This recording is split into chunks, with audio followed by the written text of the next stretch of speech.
लोकसभा चुनाव के लिए पहले चरण का जो मतदान यहां पर होना है, अब करीब 1 महीने से भी कम वक्त यहां पर बचा है और नामांकन बिहार को छोड़कर देश भर में पहले चरण के लिए कल नामांकन की जो तारीख है वो आखिरी तारीख के तौर पर सामने भी आ जाएगी। लेकिन इंडिया गठबंधन में अब भी बड़ी तनातनी जारी है।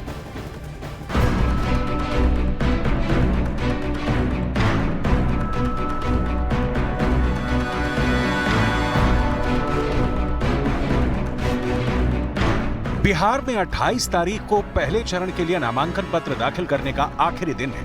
सिर्फ 2 दिन बाकी हैं, लेकिन राज्यों में अब भी इंडिया गठबंधन में कुछ भी तय नहीं हो सका है। कांग्रेस और आरजेडी के बीच सीटों पर चल रही ये तनातनी कितनी ज्यादा बढ़ गई है, इसको ऐसे भी समझा जा सकता है कि लालू यादव अपने बेटे तेजस्वी और बेटी मीसा के साथ खुद दिल्ली में डेरा डाले हुए हैं। खबर है कि वो सोनिया और राहुल गांधी से मुलाकात के बाद गठबंधन पर अपने आखिरी फैसले का ऐलान कर सकते हैं। हालांकि फैसले से पहले तक सब कुछ ठीक होने का दावा जरूर किया जा रहा है।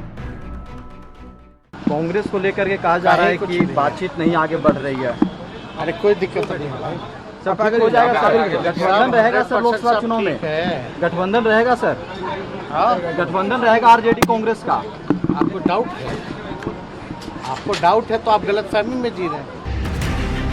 दरअसल बिहार में सीटों की संख्या के साथ ही मामला सीटों को लेकर भी फंसा हुआ है। कांग्रेस का अधिक सीटों पर दावा है, साथ ही जिन जिन सीटों पर कांग्रेस का दावा है वहां या तो आरजेडी ने उम्मीदवारों का ऐलान कर दिया है या उम्मीदवार तय कर दी।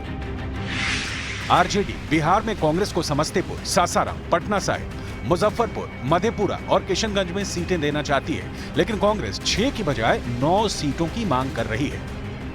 यह गठबंधन का पहला पेंच है, लेकिन दूसरा पेंच पहले से भी पेचीदा है। कांग्रेस जिन सीटों पर अपना उम्मीदवार उतारने का प्लान बना रही है, सीट शेयरिंग के आधिकारिक फॉर्मूले का ऐलान नहीं होने के बावजूद आरजेडी पहले ही वहां अपने उम्मीदवार का ऐलान कर दे रही है। मसलन कांग्रेस औरंगाबाद से निखिल कुमार को उतारना चाहती थी, तो आरजेडी ने अभय कुशवाहा को टिकट दे दिया। बेगूसराय से कांग्रेस कन्हैया कुमार की दावेदारी पेश कर रही थी, तो आरजेडी ने ये सीट सीपीआई को दे दी, जिसने अवधेश कुमार राय को अपना उम्मीदवार घोषित कर दिया। अपनी पार्टी का कांग्रेस में विलय करने वाले पप्पू यादव के लिए कांग्रेस पूर्णिया सीट चाहती थी, तो आरजेडी ने वहां से बीमा भारती को अपना उम्मीदवार बना दिया। कटिहार सीट पर भी ऐसा ही मामला है, जहां तारिक अनवर को कांग्रेस टिकट देना चाहती है, लेकिन आरजेडी ने लेफ्ट को ये सीट देने का मन बना लिया है। बिना किसी समझौते के सीटों के ऐलान पर कांग्रेस नाराज है। वहीं आरजेडी ने भी मामले में अपनी तरफ से साफ संकेत दे दिए हैं। कांग्रेस पार्टी भी जरूरत से ज्यादा मतलब आप सीट चाह रहे हैं। आधार जो है सबसे मजबूत आधार महागठबंधन में आप कह सकते हैं राष्ट्रीय जनता दल का ही है। अब उसी के ताकत के सहारे, उसी के कंधे पर जो है महागठबंधन को निकलना है। कोशिश तो आदमी की ही होती है, मतलब हर राजनीतिक दल ये प्रयास करता है कि हमारा विस्तार हो और हमारी ज़्यादा से ज़्यादा उसमें शिरकत हो। तो हमारे साथ लेफ्ट फ्रंट के भी लोग हैं, तो हमारा जो गठबंधन है उसमें कोई मतभेद नहीं है।